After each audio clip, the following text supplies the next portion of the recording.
Keamanan adalah hal utama untuk menjamin masyarakat dapat menyalurkan aspirasi dan pilihannya secara langsung, umum, bebas, dan rahasia. Keamanan juga adalah salah satu indikator penentu, baik tidak jalannya penyelenggaraan pilkada, mulai dari tahapan kampanye hingga hari pencoblosan. Namun masyarakat juga perlu memahami bahwa keamanan bukan hanya menjadi tanggung jawab kepolisian, melainkan kepentingan bersama seluruh bangsa Indonesia.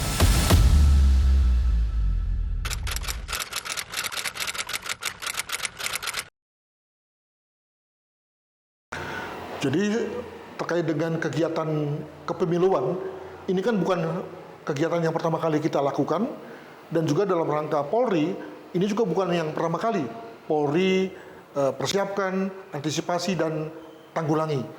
Dalam hal ini maka saya berpendapat kita semua sebagai masyarakat dan khususnya Polri telah punya modal kapital, ya, punya pengalaman untuk kemudian mengamankan secara efisien kegiatan itu, sehingga kemudian semua berlangsung dengan aman. Namun demikian, khusus untuk konteks pilkada yang akan berlangsung bulan November tahun ini, maka ada beberapa hal yang perlu diwaspadai. Sebagai contoh misalnya pertama adalah jumlah pilkada yang berlangsung dengan satu pasangan. Dengan kata lain, pasangan itu akan menghadapi kota kosong. Nah, dari pengalaman kasus di Makassar misalnya, maka yang menang adalah kota kosong, mengindikasikan bahwa masyarakat tidak puas dengan calon yang ada, lalu melawan dengan cara memilih kota kosong. Nah, kalau cuma sekedar sampai di situ saja, oke. Tapi kalau kemudian ketidakpuasan itu lalu kemudian bergejolak sampai pada anarki, nah di situ lalu menurut saya Polri perlu hati-hati, ya, mencegah jangan sampai, oke lah, terlepas dari mana yang menang terserah, tapi jangan sampai kemudian lalu berkembang menjadi anarki. Itu yang pertama. Yang kedua, jangan juga lupa dengan konteks di mana ada calon-calon yang mungkin karena merasa tidak masuk dalam koalisi, atau sudah masuk dalam koalisi tapi tidak menang, lalu kemudian mengakibatkan satu perilaku di mana tidak puas dengan hasil pilkada, lalu mulai melakukan hal-hal yang kita katakan sebagai provokatif, ya, mulai menghembuskan isu SARA, isu pilkada, penuh dengan money politics dan seterusnya, yang semuanya bernuansa hoax gitu, ya, yang lalu ujung-ujungnya memanaskan situasi.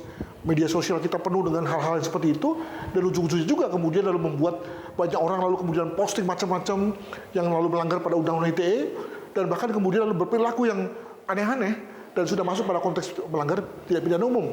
Nah, sekali lagi menurut saya Polri harus hati-hati dalam rangka menjaga patroli cyber, ya, agar kemudian semua orang yang memainkan dunia cyber pada konteks pilkada jangan ada yang menggunakannya dengan cara-cara yang tidak sehat hanya karena dia kalah.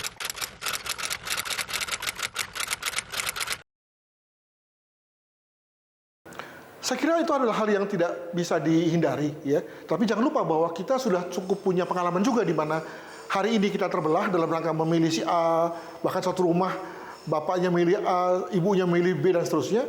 Tapi lalu kemudian akan segera rukun kembali, berpadu kembali, khususnya ketika dua hal. Pertama, para calon yang tadinya berantem itu, beradu itu, kemudian lalu bergandengan tangan, melupakan yang menang yang kalah, semua maju demi masa depan. Dengan kata lain, begitu setelah hari pilkada dan setelah hari pengumuman, tidak ada lagi soal pemilu menang kalah, yang ada adalah kebersamaan. Itu yang pertama. Yang kedua, tentu dalam ini juga ada kesediaan, kemauan dari pihak-pihak tadi yang terbelah tadi, untuk tidak mau terbelah seluruhnya. Artinya mereka oke terbelah secara politik, tapi dalam hubungan keluarga tetap ada dong. Oke, memang mereka terbelah secara politik, tapi sebagai sesama alumni, sesama korps instansi, sebagai sesama misalnya pelajar sekolah A misalnya, tentu tidak terbelah dong. Nah, untuk itu maka jangan kita membiarkan diri terbelah oleh politik secara frontal. Jangan lupa ya bahwa nanti pelaku politiknya sudah happy-happy, sudah terima, sudah salam-salaman, sudah dapat bangku dan seterusnya, kita yang kemudian di masyarakat yang berkelahi. Nah, itu tentu tidak boleh. Untuk itu maka oke, kita memang boleh terbelah, tapi jangan putus, jangan frontal. Sebab pada saatnya ini adalah politik di mana kemudian pada saatnya yang lain kita harus bersatu kembali.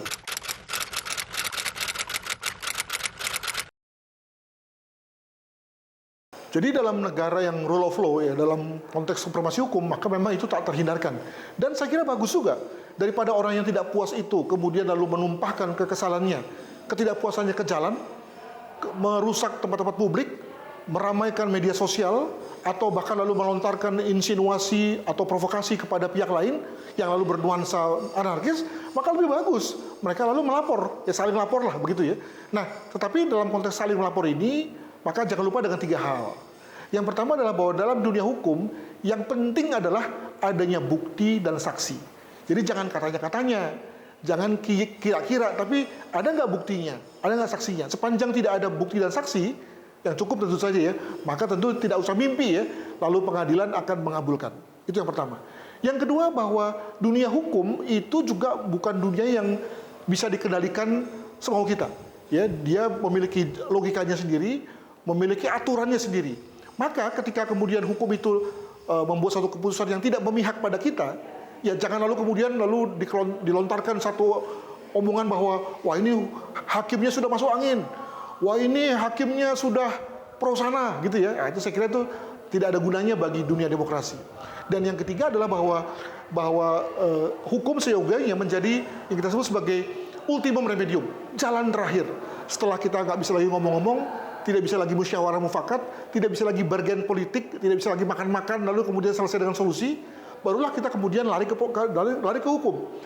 Saya mengamati bahwa kita belum ngomong-ngomong, belum musyawarah, belum mediasi, langsung ke dunia hukum hanya karena mau mengejar pemberitaan, publikasi, seolah-olah kita serius, padahal sebetulnya itu hanya gertak saja.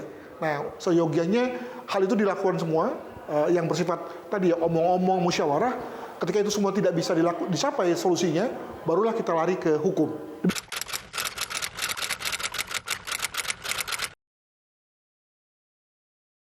Jadi dalam hal ini menurut saya masyarakat sudah tercipta ya image bahwa Polri itu netral, clear ya dan lugas dalam rangka pengamanan pilkada.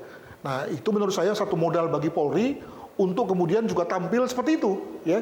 Jadi jangan sampai ada oknum-oknum Polri yang kemudian lalu memihak sana, memihak sini, omongannya ngawur ya, yang lalu kemudian meruntuhkan citra tadi ya, mumpung masyarakat sedang bagus-bagusnya percaya pada Polri sebagai pengaman pilkada. Di pihak lain, masyarakat juga menurut saya perlu untuk menjaga dirinya melalui minimal menjaga omongannya, menjaga jari-jarinya agar kemudian tidak lalu memanaskan suasana, tidak memposting hal-hal yang tidak benar, apalagi hoax ya. Dan kemudian juga tidak lalu kemudian keluar dari koridor aturan pemilu, pilkada dalam hal ini misalnya dengan cara menjelek-jelekan tentang lawan yang kemudian diposting di mana gitu ya. Nah, itu menurut saya juga perlu ada semacam kedisiplinan dari masyarakat agar tadi masyarakatnya disiplin, polisinya juga disiplin. Kita yakin pilkadanya juga akan aman. Jadi betul-betul perbedaan boleh, tapi menjaga persatuan dan kesatuan adalah yang utama. Begitupun kepada tim ses.